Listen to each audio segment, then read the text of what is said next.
Mnamo Aprili mwaka wa 1954, serikali ya kikoloni ya Uingereza ilianzisha operesheni kali zaidi dhidi ya vuguvugu la Mau Mau iliyojulikana kama Operation Anvil. Kufikia miaka ya mapema ya 1950, vuguvugu la Mau Mau lilikuwa limepata nguvu, hasa miongoni mwa jamii ya Kikuyu. Malalamiko yalihusu unyakuzi wa ardhi, kazi za kulazimishwa na kutengwa kisiasa. Wapiganaji walijificha katika misitu ya Aberdare Range na Mount Kenya, huku Nairobi ikituhumiwa kuwa kitovu cha msaada.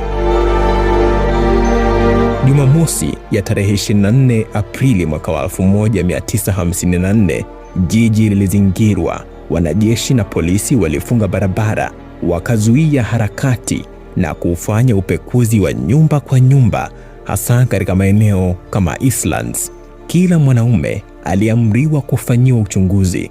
Takriban watu 30,000 hadi 50,000 walikamatwa na kupelekwa katika vituo kama Lang'ata. Walihojiwa kwa ukali, wakati mwingine kwa vitisho au hata nguvu. Waligawanywa katika makundi matatu: mweupe kwa mtu aliye huru, kijivu kwa mshukiwa, na mweusi kwa mfuasi kindakindaki wa Mau Mau.